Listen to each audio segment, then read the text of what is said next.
Jazzcast Pros. Welcome to The Stir, the only podcast where education meets conversation. And we're stirring up the issues that matter most: education, housing, healthcare, food, justice, and equity. Grab a pen, grab a cup, even grab your spoon, because this is The Stir. I am your co-host, Mrs. T, aka The Spark. This is the cool cousin Kim. And I'm Natasha, aka the Doc. And we are here today with the amazing, wonderful, handsome. You're going to be blessed for that. He's single. He is looking for his Ruth. And he is a Boaz. And we didn't even say his name yet. Not a Boaz. Andrew Cheatham, welcome to the Stir 716. We're so excited to have you on. I appreciate you ladies having me on. As you guys all know, I'm a fan of all three of you. So Thank you. I had the pleasure of meeting you tonight, but I can tell we're going to have great conversations going forward, and we obviously worship the good Lord together. So, I appreciate it. Let me tell you a little something about our brother Andrew right here. He is a lifelong Buffalo resident. He is a proud graduate of McKinley High School. McKinley High, hey, if you're from West New York, you know all about that. He served in the U.S. Army Reserve for several years before graduating from Buffalo State University. Mr. Cheatham started his career at Merrill Lynch. That's right, Merrill Lynch, as a financial advisor in 2018. His experience also includes work at several wirehouses. So I don't know exactly what that means, but we're going to find out what a wirehouse is. Yes, sir. Before moving into wealth management. Started at M&T Bank and then transitioned to Key Bank. He is a member of the African American KBING. I guess you're going to have to let us know what that is. I'll let you know what that is. Where he serves as part of the leadership board as the Business Innovation Officer, as well as the military KBING. And in 2013, he was the proud nominee of the Buffalo Black Achievers Award, as well as being a member of a nonprofit in the area. We are so excited to have you on. We know that you are an advocate for financial literacy, and that's why we want to talk to you today. I love that. Now, first of all, whenever I do get married, I'm going to need you to make my intro. When I walk in the reception, the energy you just had right there, if I could have that intro for the rest of my life, I'd be great. All right. Want our audience, tell us something a little bit about yourself. Why wealth management? Why important right now in 2025? So part of the spirit of conversation we were having before we started recording. Oh yes. So for me, I grew up in North Buffalo, a part of Buffalo where, while there is a little bit of diversity, it is a mostly predominantly Caucasian neighborhood. Yes. And so I have always had a level of curiosity with how economics work, but how money moved. Because if you live in Buffalo, we'll be very, very honest, Buffalo's a very segregated city. So you can cross one part of a street and you can see the disparity between neighborhoods. Right. Yes. So I'd always wondered, at a young age, why does this neighborhood not look like the one that I'm growing up in? Right. And so I would go to certain family members' houses and their yard didn't look like mine. Their house didn't look like my grandmother's house or my mother's. They didn't have the same access to certain things. Okay. And so my curiosity started to grow. And then when I was 13 years old, I went on a trip with my neighbor, my grandmother's neighbor, and his stepdad. And we went to Pennsylvania. And his stepdad's father heard me talking about specific things. And I was just asking questions.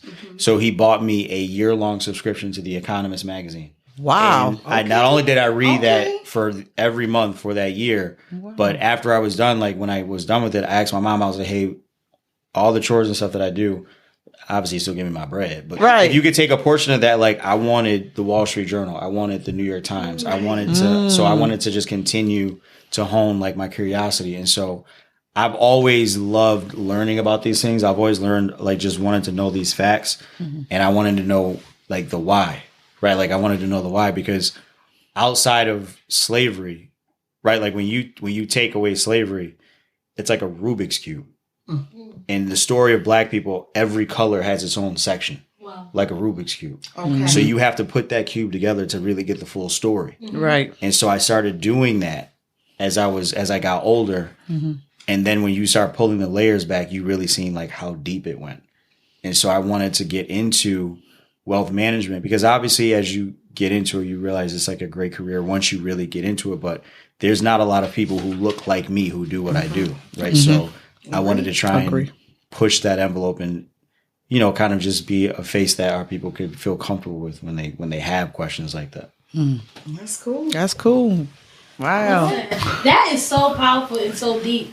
Yeah. Because when you talk about the wealth gap and just even the generational wealth gap and that analogy you gave with the Rubik's Cube and just even race, seeing how far removed Black people tend to be from money and understanding how money moves, what would you say has been your experience in being a private banker with those, either, I'm going to just say in Buffalo, I would say experience the lower end of the generational wealth gap. What has that been like? So being in a hybrid role like mine, because I operate as a investment advisor and a private banker. So I operate as a banker for my investment clients. And so obviously being an advisor for so long and then coming to the hybrid role, you realize just how large the gap is by the gap in clients you have that look like you. So if I even went from a percentage standpoint, I would say probably less than 3% of my clients are Black. Wow. And so when you really continue to look onto it, you look at the average amount of money that a Caucasian family may invest versus a Black family. And then when you really look at studies that have been done, while a lot of numbers are always thrown out, and people say numbers, you know, numbers don't lie, numbers do lie. Because you can manipulate numbers very easily. Absolutely. Absolutely. You can manipulate numbers very easily. But there was a study that was done. And what that study showed was that if freed African Americans, if we got our 40 acres and a mule, it would have generated well over $14 trillion in wealth. Because you have to remember at that time, land appreciates. So African Americans would have been able to use land as collateral for business loans, grow crops, build houses on these land, like specific things that will allow them to generate their own wealth. And even then, the wealth gap right now between African Americans and Caucasians is estimated to be $15 trillion. And let's go a step further. That's something. Ain't that something? You didn't give us the 40 acres and a mule, but if you allowed us to use the GI Bill, that would have also helped close the generation. Absolutely. And a lot of African Americans cannot use the GI Bill. Yeah. Yes. I have a brother that served in Iraq, right? Yes. And he has been able to do great things with the GI Bill. Go Absolutely. back to school, pay off his tuition, buy a house, do all of this. They didn't have access to that opportunity. They were being denied. Absolutely. And a lot of things that have contributed to the wealth gap is specific things that make it very hard, right? So redlining. Yes. Redlining. So having access. Blockbusting. Redlining. Like having access to neighborhoods that where the homes would appreciate and value more. Instead of you being pushed to a neighborhood where the land wasn't as fertile. There was environmental issues. Absolutely. You were near a plant. You were near a nuclear site. You were near something where there was a lot of waste. The water wasn't as good. Exactly. Right, Niagara Falls today. Exactly. So, and then also the financial literacy part. A lot of financial literacy was purposely kept out of Black neighborhoods. Absolutely. So there was an understanding that just was not there. And then when you look at predatory lending, and then when you look at discriminatory banking practices, these are all things that contributed to a lot of the understanding that we have. But also, the caveat to that is also that when we do research, and I know you know this better than I do, but like research has shown that trauma is passed on. Absolutely. So you have 300 plus years of trauma that was continuously passed on. And then when these generational curses are trying to be broken, you have some of the same old that happens, right? There's a pre-genetic disposition to trauma and stress. So even in the womb, that trauma, that stress is being carried. And so, you know, Andrew, you spoke about a lot of things that some viewers may say was out of our control. But then we know that there are some things that are within our control, and that's marriage. Right. You mentioned that 3% of your clients happen to be Black. Right. We also understand data says 74% of wealth is achieved as married through marriage. Right. 74% higher than that of singles. Can you talk a little bit about the percentage of your clients that are married and maybe just give us a rough ballpark figure of their wealth? Because if I'm not mistaken, you deal with clients with a portfolio of $1 million or over, right? Yeah. So the minimum to even have an investment conversation or open an account with my partner and I at the institution that we work at is $50,000. Okay. Now I deal with everyone. That's not how much you make a year. You just you have to have that collab. That's capital. Now, be in your bank. right. Yeah. Now we have clients that have like more than that, and then if we have clients that reach a certain threshold, they then work with us, but they also work with a higher level that has access to different investment opportunities. But I would say a good percentage of my clients are married. Now, if they're on their first marriage, it's not my business. But but they're married. But they're married. That's the point. But I think the one thing that people don't understand is that in order for a people to navigate the hole that they're in, there has to be a partnership to dig yourself out. Okay. Right? If you're in a well by yourself, there's only so much you can do to get yourself out of the well. You need that help. Literally, there's only so much you can do to get yourself out. You need that assistance. And so for African Americans specifically, we can't have the same discord as other races when it comes to marriage, right? Or even the same divorce Or the same divorce rates, right? Right. It is insane to me that our divorce rates are so high, but we are the smallest part of the population of citizens, right? Yes. Like we can go into the conversation about undocumented, but the numbers are just they get fluffed, right? Right. But for African Americans, like we can't think the same way that other races do because we are in a hole that we're trying to take ourselves out of while still navigating certain things that may be against us, right? So in this day and age, people look at marriage as a prison instead of a foundation. So good. So good. People really do look at prison as people look at marriage as a prison instead of a foundation. Right. I don't walk through life telling myself that, when I get married, I'm not gonna have any freedom. I look at it when I get married, I'm gonna have somebody to bounce ideas off. I'm gonna have somebody who may believe in my ideas. So they work together to work build. together, right? And even from a biblical standpoint, right? So from a biblical standpoint, the Bible says that he who finds a wife finds a good thing and obtains favor. Yes. What's the operative word? Favor. And I think that I think that what people don't understand is they look at the word favor and they just look at the word favor as he's going to get all these blessings, all this wealth, and all these things. But when you marry, keyword, the right woman as a man. All right. Say the right woman, you obtain a level of stability and a level of discipline that allows you to focus on the things and the purpose that God has given you. And they also say, I'm just throw this in there, that married people are healthier than single people. I'm gonna tell you something else too. I'm gonna tell you something else. When you are in the corporate space, if you are an unmarried man, the higher you get up on the ladder, the more conversations are, where's your wife? Oh, yes. Because as you get higher on a corporate ladder, that's on business, yes. They want you to be married because they want to know that you have a stable household. Stability. Let's just be real, guys. Stability. Watch the other episodes, right? Yes. So refer back to that if you're looking for more professionalism, because we're about to get real on the stir. We're about to stir. What you just said shows us that corporate has set a standard that the church has failed to set. You got a lot of men preaching that ain't married.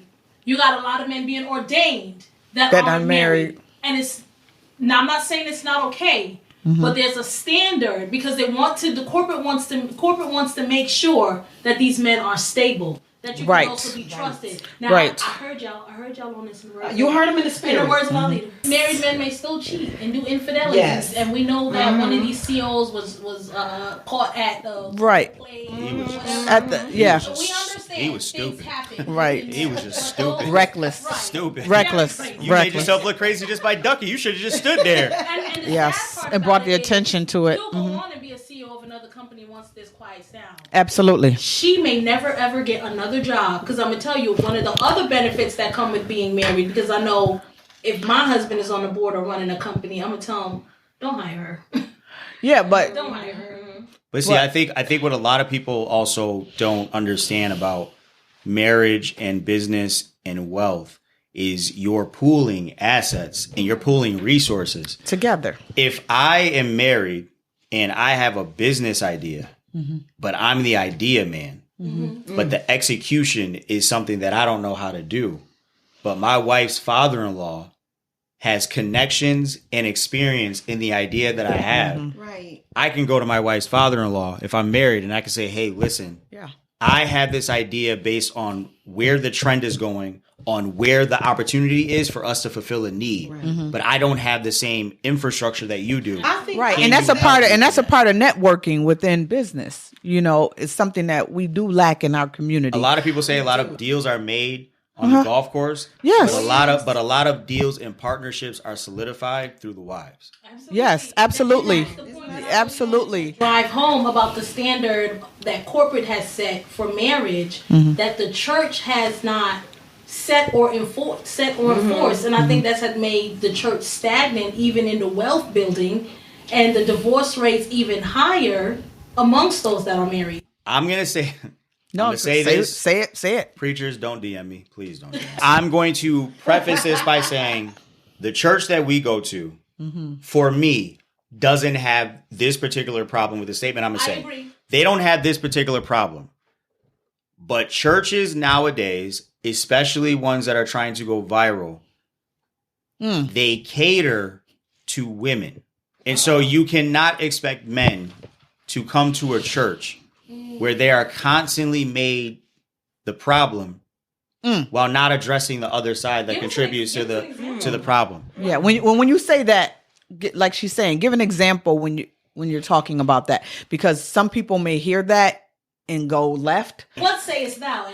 You can't have a church that biblically talks about marriage and what a man is supposed to do and does not also talk about the responsibilities of the wife.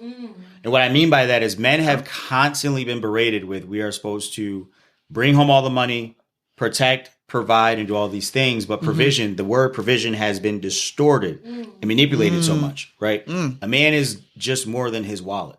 Agree. I don't want you to. Agree. I don't want my leadership to be tied to my paycheck. But this is what the church. But did you notice all of us gasped when he said that? Did you notice all of us gasped when he said that? When he said that, you know, as a man, is not just his wallet. We all were like, because we've heard, and we are all three sitting here as women you and I are the same age group. We've heard that. Absolutely. And we've been taught that. We've been taught that. So you speaking on that and encouraging people to think outside of that negative thought. Because I think a lot of it is negative thought that we have in our community when it comes to monies and investment. We have this fear in us that has been taught that you keep your money. Even if it's under a mattress. Do not put your money under a mattress. Right. A lot of our elders have taught us that keep your money.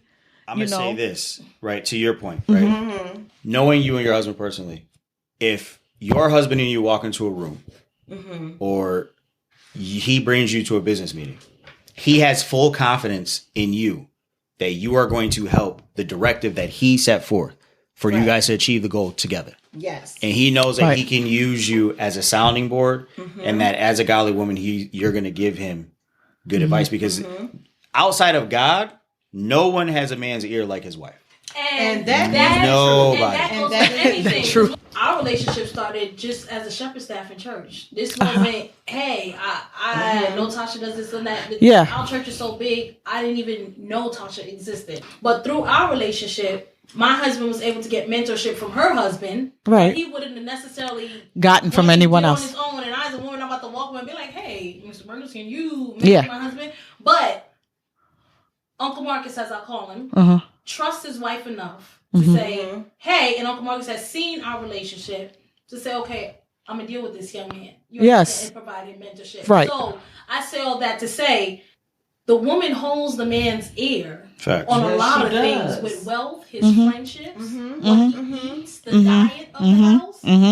A lot of things is contingent upon the woman that you're married to. And I think from a wealth perspective, I think that what also is a big thing is that when you are building wealth and you're navigating the building of wealth, you have to have someone who's with you that you know is not going to squander away your resources. And what I mean by that is if you have a business idea, if your husband has a business idea, and I mean, he's made the business plan, he tells you like, I really, really believe in this, but like, I need you to ride with me because things are going to be a little tight for 6 months so that we can fund this thing. That's right. That's right. He has to believe in you to do that. And trust. And one of the other things that, one of the other things that other groups do that we don't when it comes to the marriage point is group economics.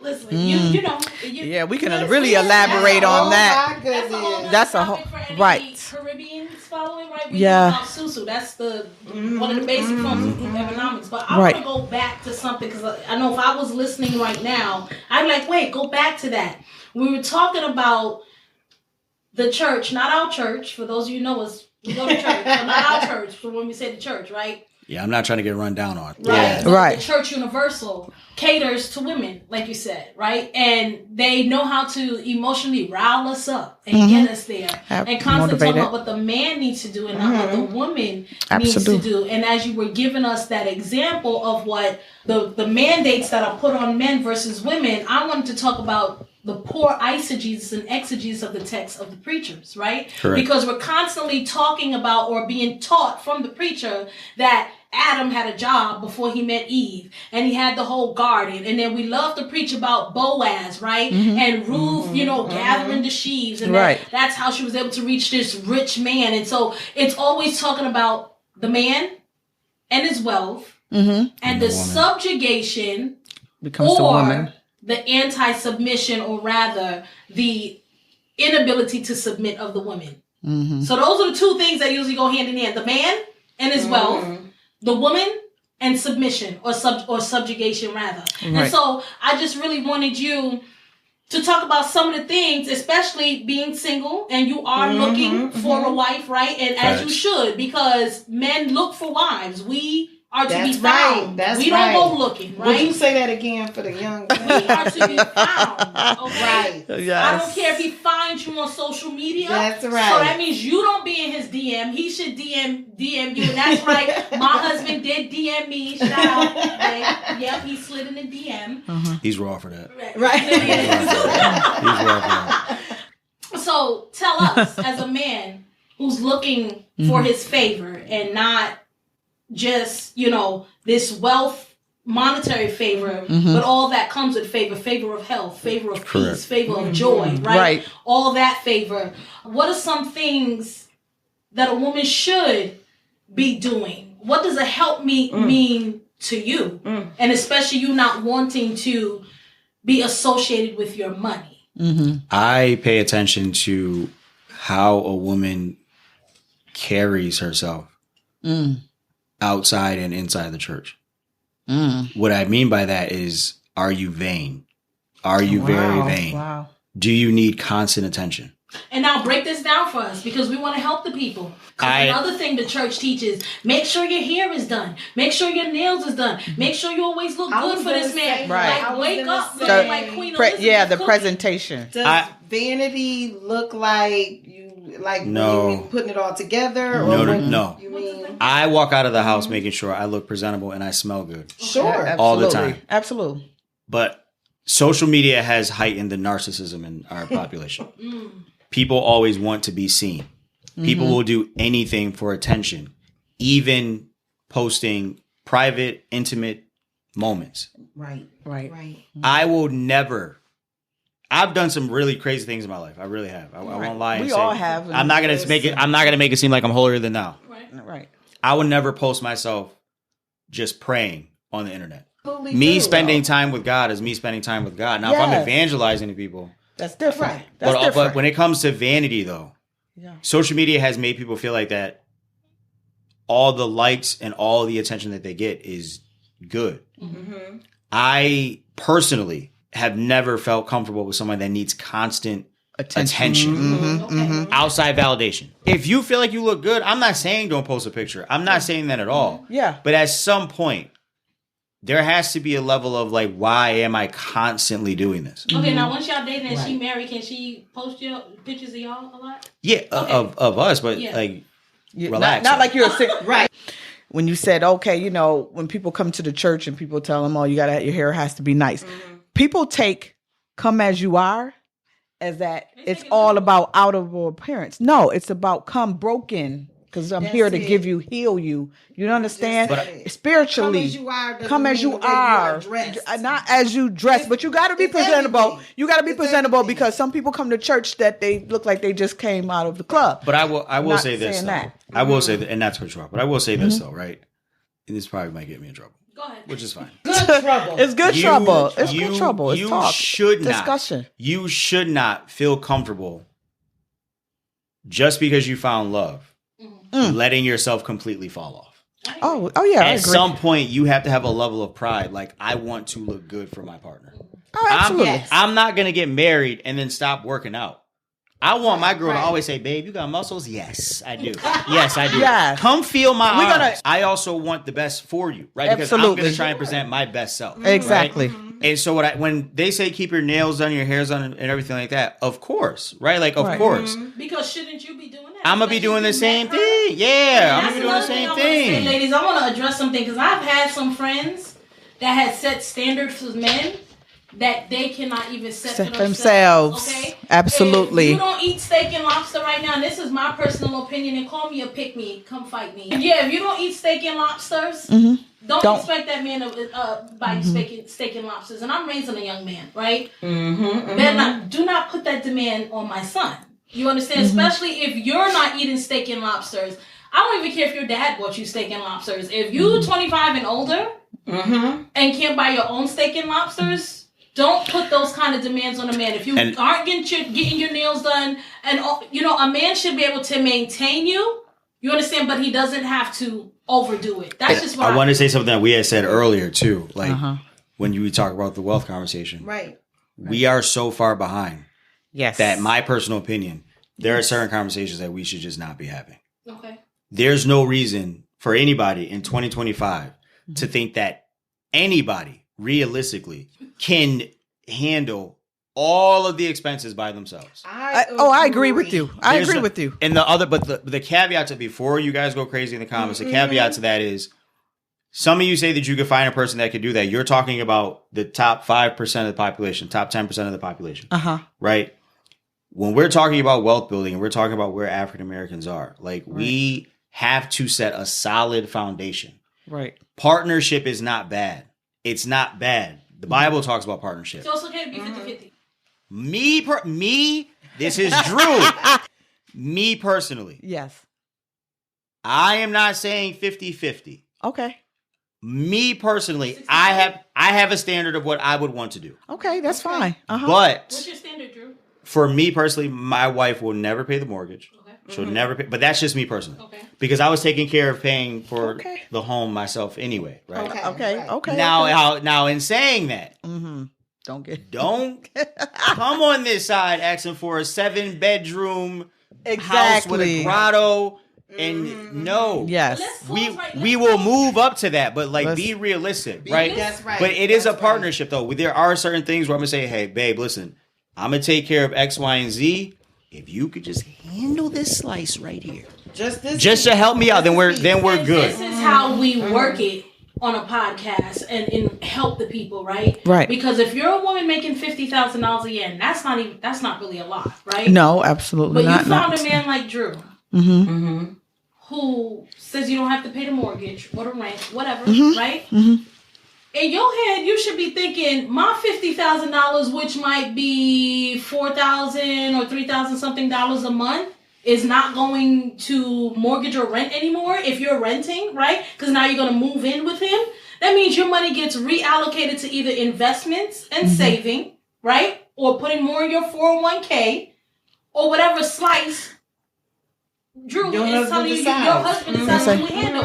And this is where we're missing out as black women, right? But yeah. All of this stuff but he's also saying don't come in with this high expectation, right? Because what tends to happen, like he was saying, alluding to, is that okay, she found somebody that she feel, I can be, oh my God, he makes this. He said, I don't have to pay this. I can get comfortable.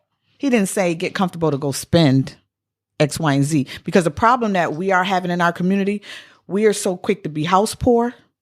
Ooh, listen. Okay?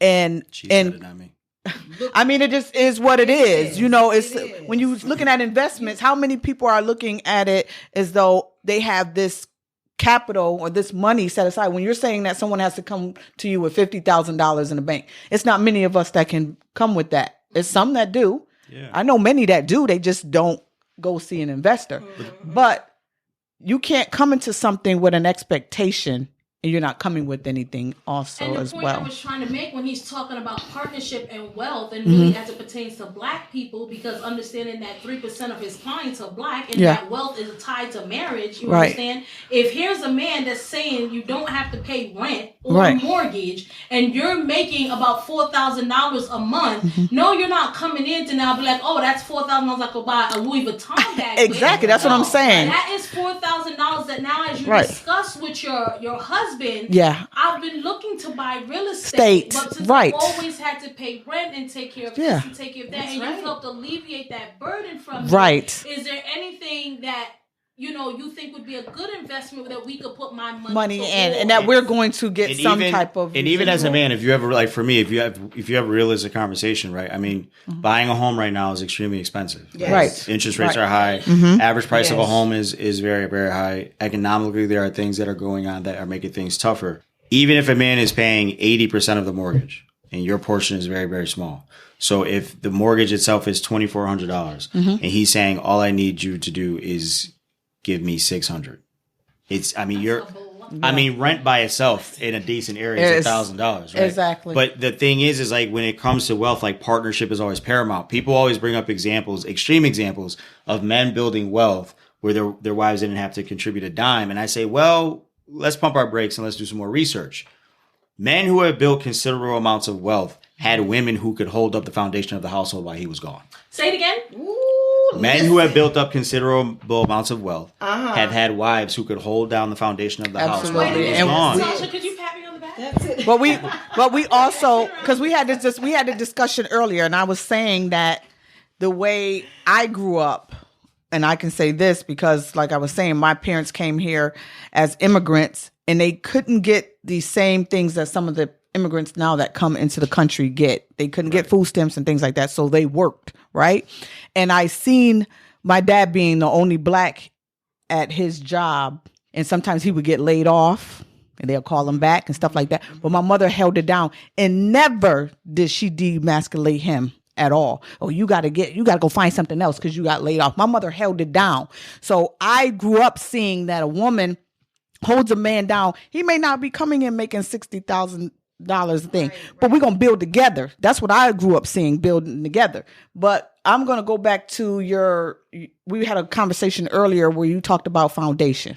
So let me ask you this question because it's paramount. So as an investment banker, what type of community outreach do? You mentioned it earlier, and it's very important. I want people to listen to this.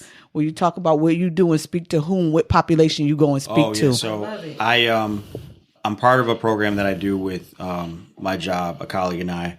We kind of started it last year, and we go to a specific jail once a month, and we just have a financial literacy conversation with them. But the inmates, I don't go in there with a script. I just say, my colleague and I, last time we went, we said, what do you guys want to know? Mm-hmm. And we sat at a table and we just talked to them. And I do speaking engagements a lot around Buffalo, just about like the wealth gap and things like that. Mm-hmm. But I think the reason why I do it so much is because, number one, I can talk about economics and this stuff to nauseum.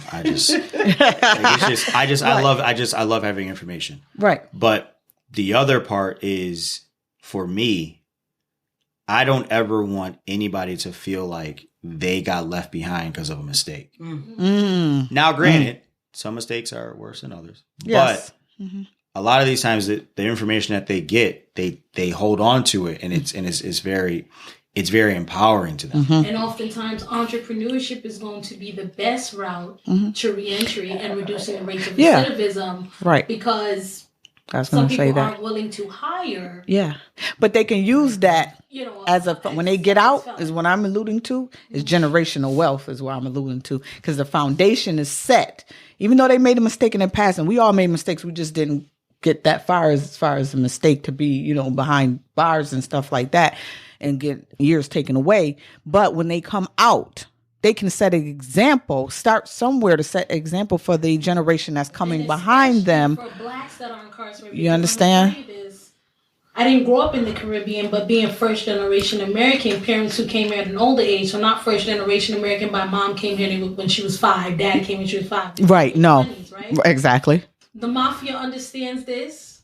Other ethnicities understand this. Yes. But we don't seem to understand this. And this is whether they're selling drugs, whether they're committing other crimes, okay?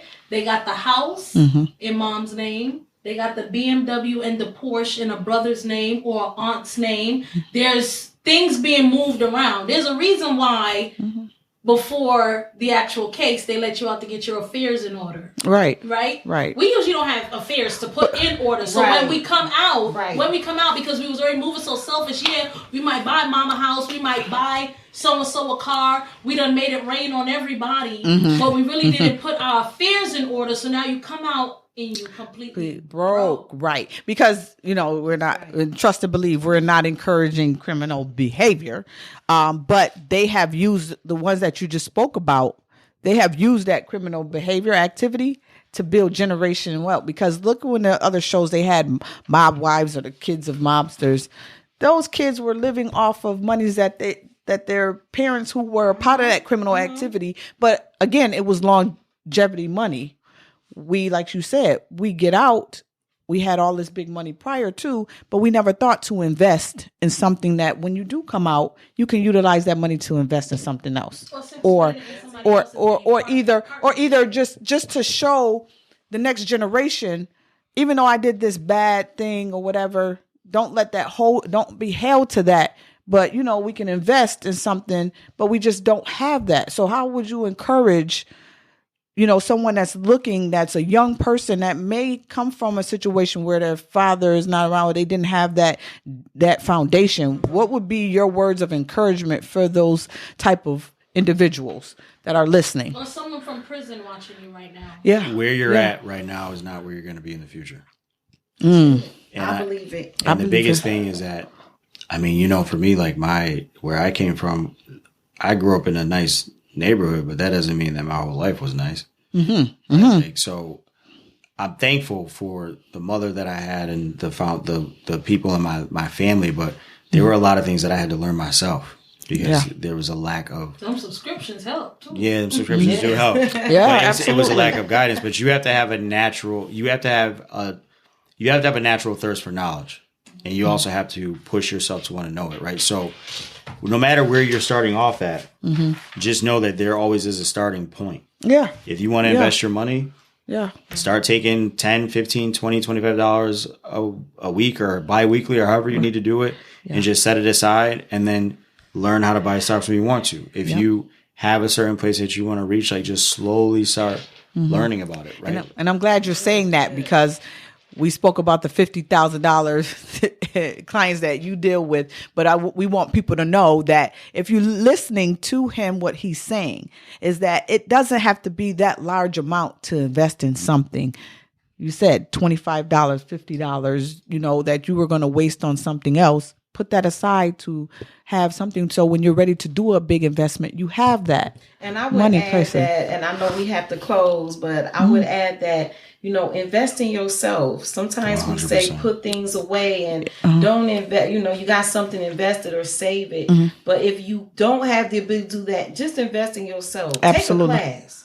Learn a skill. Yes. Do something. Really, said that the soul of the sluggard craves and gets nothing. And I really think this conversation went by way too fast. We got to do a part 2. We have to do a part 2. We'll do a part 2. I love to. We'll do a part 2. We really didn't get into the granulars of potential clients that may be watching, but y'all can go look at looking up, and that is going to be in the bio of this video on Spotify and on YouTube. And also in the comments, if questions that you want to ask for part 2, put that in the comments that we can ask, because he's going to come back on for part 2, and topics that you guys want to hear.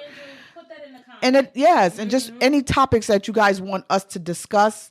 Let us know. Put it in the comments. We look through all the comments and we will address those as such. Don't just be like, like it's boring, I didn't like that. If you feeling it and you think it's a vibe, I don't care if you're the dean of a university or you're the janitor at the university.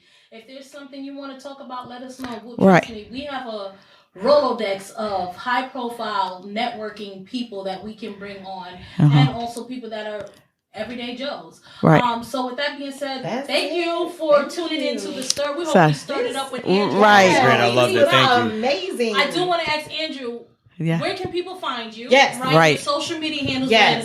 And what is something you want people to know about Andrew before we close out? For my social media, you can find me on LinkedIn, Andrew Cheatham, Andrew Lavelle Cheatham on LinkedIn, and then on Instagram, Drew Lavelle, so Lavalle. And the one thing about me is the one thing I tell everybody to do. It is none of us are perfect. I'm not saying I'm perfect at doing this. I have fallen short multiple times, but pray about everything. Ooh. Everything. I ask for guidance in everything I do. And even when I feel like I can't hear God, I don't stop talking to him. All right now. It's like a parent. Just because you're crying doesn't mean you're going to stop crying to your father, right? Absolutely. So listen, if God is not speaking to me now, that does not mean that the conversation is not being had. Even if the conversation is one way, I'd rather speak to God and not hear anything at all than speak to a wall and get death back. Ooh. So and listen, ladies, again, he is single. Peace. This is Mrs. T, a.k.a. The Spark, along with co-host The Doc and our cool cousin Kim. Subscribe to The Stir 716 on the Jazzcast Pros Network, available on all major platforms. New episodes released the second and fourth Tuesday of every month. And remember, The Stir 716, where education meets conversation.